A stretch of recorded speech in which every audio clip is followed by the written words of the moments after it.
Welcome to this explainer. Today, we're unpacking a massive, high-stakes operational puzzle. It's a topic that sits right at the intersection of law, technology, and, well, human behavior. We're looking at the intense and constant battle to keep prohibited items out of New Mexico's correctional institutions. And look, this isn't just about crossing T's and dotting I's on a rulebook. It's about life-or-death stakes for staff, incarcerated individuals, and, honestly, the broader public. So let's get right into the mechanics of how a modern correctional system guards against threats that you often can't even see. Okay, let's dive into this. When we think of a prison or a jail, we usually picture the physical barriers, right? The towering walls, the barbed wire, those heavy steel doors. But the real challenge, it isn't just keeping people in, it's keeping dangerous items out. We're talking about illicit drugs, weapons, unauthorized cash, and tools that pose a severe risk to public safety. So how does a massive, complex facility actually intercept these threats, especially when smugglers are getting more creative by the day? I mean, we aren't just talking about items tossed over a chain-link fence anymore, no way. We're talking about coordinated drone drops in the middle of the night, or synthetic drugs like fentanyl liquefied and soaked completely invisibly into a harmless-looking piece of legal mail. To answer that, we're going to break down New Mexico's security framework piece by piece. Our roadmap for this explainer covers, first, the contraband problem. Second, New Mexico's complex system. Third, defining the threats. Fourth, layers of defense. And finally, the human element. Let's start with Section 1, the contraband problem, a threat to public safety. At its absolute baseline, bringing contraband into a prison or jail in New Mexico isn't just a simple rule violation. It is a literal crime under state law. Because of that, for the New Mexico Corrections Department, or NMCD, managing this threat isn't just something they do passively on the side. Contraband management is a highly formal, deeply ingrained part of their daily operations. The NMCD has established really specific, strict rules dedicated to evidence tracking, contraband control, and the ultimate disposal of these items. They absolutely have to, because maintaining safety inside those walls requires relentless, proactive vigilance every single day. Just think about the sheer volume of processing involved here. You've got thousands of people, packages, and letters moving in and out of these facilities weekly. Every single one is a potential vector that must be managed. Moving right along to Section 2. New Mexico's complex system, state versus local. You know, the landscape in New Mexico presents a really unique operational challenge because it's highly fragmented. It's kind of like a giant puzzle. On one side, you have state prisons, operating directly under the umbrella of the NMCD.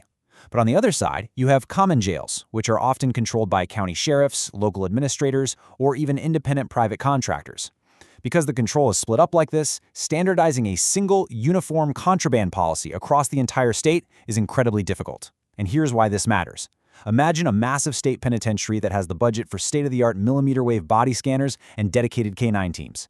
Now contrast that with a small, underfunded rural county lockup that might have to rely entirely on standard, manual pat-downs by a stretched-thin staff. When facility designs vary and staffing models differ this drastically, the daily enforcement of rules can look entirely different from one county to the next. So, to combat this fragmentation, New Mexico has been actively pushing toward tighter state oversight. In recent years, there's been a major shift towards controlled communication, specifically moving to digital mail handling to stop physical contraband from slipping through the postal system. It's been a real game changer. Looking ahead chronologically, by June 30, 2025, the state actually plans to end the NMCOD's use of the privately operated Lea County Correctional Facility.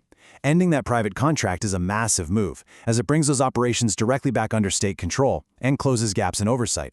And projecting out to May 5, 2026, the ongoing trend points clearly toward increasing standardization across the board.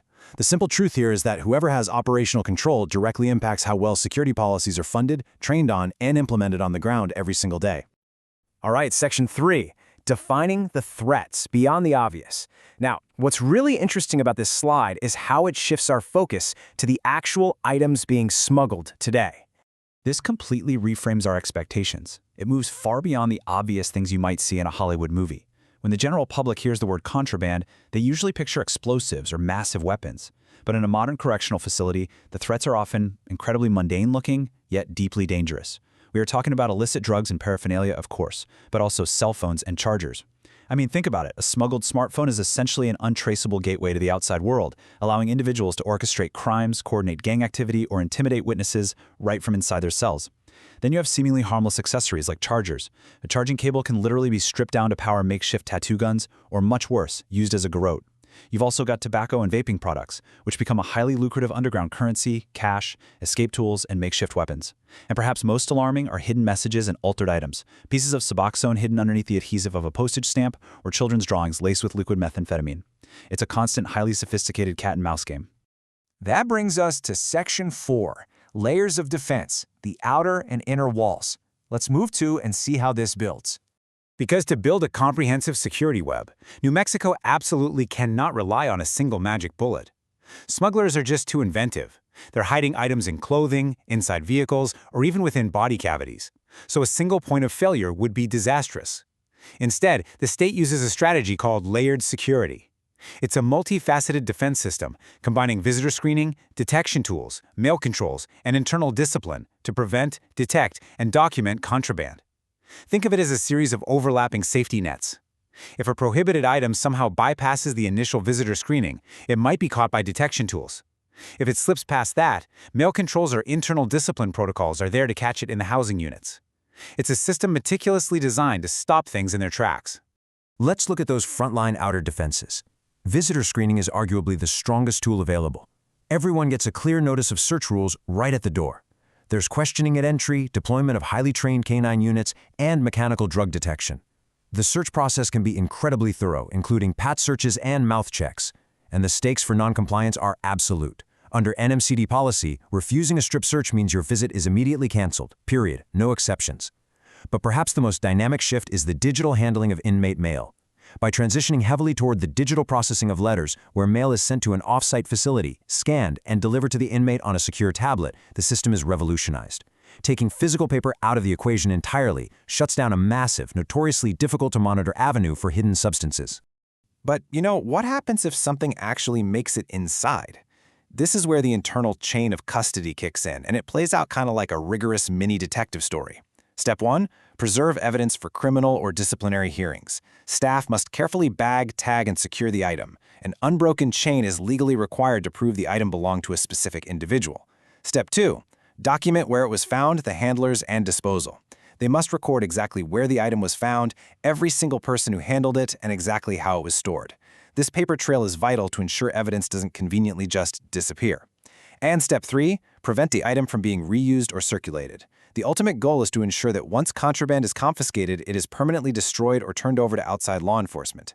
You have to permanently remove it from the facility's population so that real, inescapable consequences follow. Which leads us to our final section, Section 5, the human element, the wild card. Stopping contraband at the front gate or the mailroom is really only part of the job, and this brilliantly illustrates the most sensitive layer of defense. I want you to consider this quote. Even the best screening technology cannot fully compensate for weak internal controls or poor staff conduct. It's an uncomfortable reality, but public reporting has consistently shown cases where correction staff themselves have been compromised, whether through financial pressure, grooming by incarcerated individuals, or other means, and accused of bringing contraband into facilities. When employees violate the rules, the entire multi-million-dollar technological safety net falls apart right from the inside. This is exactly why human integrity, rigorous supervision, and holding staff accountable with both internal discipline and criminal charges are absolutely paramount to the whole system functioning. To manage this human wildcard and coordinate all those defense layers, New Mexico relies on essential best practices. Whether we're talking about a massive state prison or a locally controlled county jail, the bedrock remains the same. It starts with clear written policies on prohibited items, consistent screening and notice, and controlled correspondence procedures. But it really survives on ongoing staff training on concealment methods so they can keep up with how smugglers continually adapt. You absolutely must enforce incident reporting and chain of custody protocols, guarantee that disciplinary consequences are actually carried out, and maintain tight coordination with law enforcement to ensure that internal rule breaking is prosecuted as a state crime. So the crucial point to take away from this explainer is this bottom line. Treat every entry point as a potential vulnerability, whether it's a vendor delivery truck, a legal letter, a weekend visitor, or an employee walking in for their shift. Effective control isn't just about buying the most expensive, advanced scanners. It requires a deep, uncompromising culture of security. It demands consistent, unwavering enforcement, careful documentation, and the institutional understanding that the threat is always present and always adapting. Which leaves us with this final thought to ponder. As technology evolves and smuggling methods adapt, will our defenses ever be truly foolproof? We've seen how complex, rigorous, and deeply layered New Mexico's defenses are. But as technology continues to rapidly evolve, and smuggling methods become even more sophisticated and stealthy, will we ever reach a point of total security? Or will this always remain an endless, high-stakes race between the rule makers and the rule breakers? Thank you so much for joining me for this explainer. Keep questioning, keep learning, and I'll see you next time.